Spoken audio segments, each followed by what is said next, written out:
sahabat Mister, Top 5 hadir menemani Anda dengan sejumlah informasi terhangat selama sepekan ini. Konflik tanah di lahan ex-HGU PT PN 2 Tanjung Morawa berakhir bentrok dengan warga penggarap. Konflik tanah di lahan ex-HGU PT PN 2 di Desa Bangunsari Tanjung Morawa, Kabupaten Deli Serdang berakhir bentrok dengan warga penggarap dengan pihak PT PN, dalam hal ini anak perusahaan PT Nusa Dua Propertindo atau NDP. Kerusuhan masih terjadi selama 4 hari ini belum juga berhenti. Masing-masing pihak yakni PT PN 2 bersikeras untuk melakukan pembersihan lahan karena merasa gugatan di PN Lubuk Pakam sudah dimenangkan oleh pihak PT PN. Sedangkan warga masih bertahan di lahan tersebut karena kebun mereka masih ditanami tanaman palawija yang belum panen. Mereka juga masih bertahan karena hingga saat ini mereka masih melakukan banding. Dalam bentrok ini warga tidak saja berhadapan dengan serikat perkebunan, tetapi juga Satpol PP dan pihak TNI Polri. Bentrok tidak dapat dihindari hingga banyak yang menjadi korban pemukulan dan kekerasan. Tanah ex-HGU PT PN 2 menjadi sengketa sejak tahun 2000.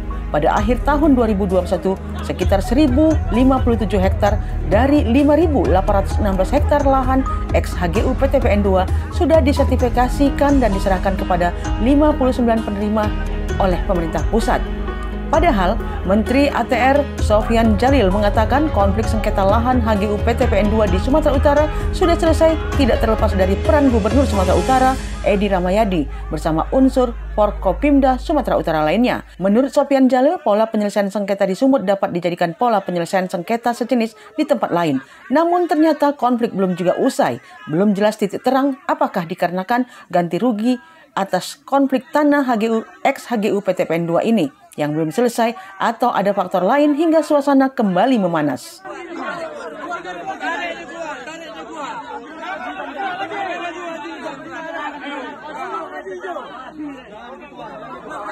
Puluhan karyawan Rumah Sakit Horas Insani atau RSHI Kota Pematang Siantar demo. Mereka menuntut pembayaran gaji dan insentif yang tertunggak dan THR tahun 2021 yang belum dibayarkan.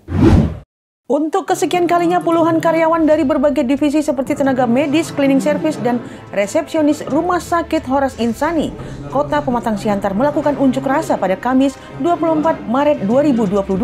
Mereka menuntut pembayaran gaji dan insentif yang tertunggak. Tidak hanya itu, para karyawan juga menuntut THR atau THN tahun 2021 yang belum dibayarkan. Para karyawan ini melakukan aksi unjuk rasa hak mereka segera dibayarkan oleh manajemen, direksi, dan komisaris. Dalam aksinya mereka juga menuntut gaji bulan Februari tahun 2022 yang belum dibayarkan, serta denda atas upah-upah yang telah dibayar sepanjang tahun 2021. Para pengunjuk rasa sangat kecewa dengan manajemen Rumah Sakit Horas Insani ini sebab mereka bekerja untuk mencari nafkah kepada keluarga. Sempat terjadi perang argumen antara karyawan dan manajemen rumah sakit yang bernaung di bawah PT Horas Insani Abadi. Komisaris Utama PT Horas Insani Salam Tarigan mengatakan ada konflik yang terjadi di level pemegang saham RS Horas Insani, di mana para pemilik saham tidak mau duduk bersama membahas arah rumah sakit ke depan. Dikatakannya lagi, pada 22 Februari 2022, kesepakatan tidak terjadi antara pemegang saham. 60% pemilik saham setuju penjualan saham, namun 40% tidak mau menjualkan sahamnya agar dapat mengatasi permasalahan yang terjadi. Gubsu keluarkan surat edaran pengendalian pendistribusian BBM jenis solar, yakni melarang mobil PNS yang menggunakan solar bersubsidi. Meski Pertamina menjamin stok BBM solar masih aman, namun pada kenyataannya sejumlah pengendara yang menggunakan solar mengakui sulitnya mendapatkan BBM solar. Terlihat sejumlah SPBU yang mendistribusikan solar mengalami kekosongan atau terlihat antrian panjang untuk mendapatkan minyak solar. Untuk mengatasi hal tersebut, Gubernur Sumatera Utara mengeluarkan langkah pengendalian melalui surat edaran. Surat edaran nomor 541/3268 tentang pengendalian pendistribusian bahan bakar minyak atau BBM tertentu jenis solar pada 23 Maret 2022. Dalam aturan tersebut, aturan penggunaan BBM bersubsidi dengan jenis solar tidak diperbolehkan untuk kendaraan dinas, kendaraan umum, dan kendaraan pengangkut CPO, kecuali hanya untuk mobil ambulans, mobil jenazah, mobil pemadam kebakaran, dan mobil pengangkut sampah. Surat edaran tersebut diharapkan akan berdampak pada BBM bersubsidi hingga bisa disalurkan pada tempat sasaran. Selain itu, surat edaran ini tentunya sudah ada kepedulian dan tindakan dari pemerintah untuk menentukan mekanisme pengawasan sehingga BBM bersubsidi disalurkan tepat sasaran. Saat ini Pertamina akan melakukan pengawasan agar kuota BBM dan merujuk surat edaran tersebut sudah disebarkan ke sejumlah SPBU. Jika SPBU tidak melaksanakan, akan diberikan sanksi. Presiden Jokowi mengeluarkan persyaratan mudik Lebaran mendatang, yakni harus sudah melakukan vaksin booster. Pemerintah mengizinkan masyarakat untuk mudik Lebaran Hari Raya Idul Fitri tahun 2022 dengan syarat penumpang transportasi umum maupun kendaraan pribadi harus sudah vaksin booster COVID-19. Menteri Kesehatan Budi Gunadi Sadikin mengatakan apabila belum divaksin booster, masyarakat harus tetap menunjukkan hasil tes swab, sedangkan yang sudah 2 dosis penuh harus antigen. Kalau baru 1 kali suntik harus tes PCR, atau alternatifnya vaksin di tempat yang akan disediakan. Budi menyampaikan nantinya Kementerian Perhubungan akan membuka sentra vaksinasi di area publik. Sesuai dengan anjuran Kemenkes, bagi yang sudah 1 kali suntik vaksin bisa mendapatkan dosis kedua minimal 2 minggu kemudian, tergantung jenis vaksin yang diberikan. Sementara itu, Menteri Kesehatan RI Budi Gunadi Sadikin menjelaskan kebijakan tersebut diambil karena kondisi COVID-19 yang sudah membaik.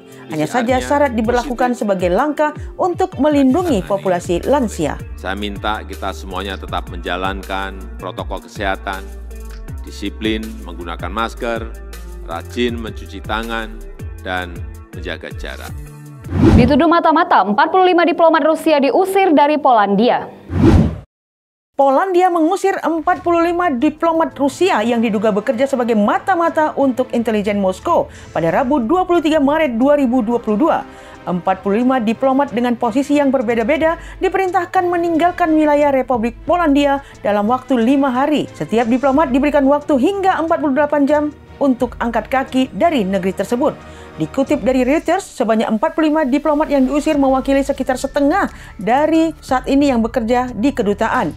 Mereka juga menyinggung soal invasi Rusia ke negara ex-Uni Soviet itu. Polandia menilai agresi Rusia ke Ukraina membuktikan bahwa Rusia negara yang tak ramah dan bahkan memusuhi Polandia.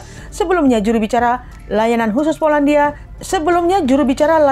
Polandia Stanislaw Jerin mengatakan Badan Keamanan Dalam Negeri telah mengidentifikasi 45 orang itu yang ternyata bekerja untuk intelijen Rusia. Kementerian Polandia kemudian memanggil duta besar Rusia tersebut menyoal hal tersebut, namun dia membantah akan tuduhan itu dan menganggap itu tidak berdasar. Keputusan Polandia untuk mengusir para diplomat mengikuti keputusan serupa di negara-negara Baltik dan Bulgaria.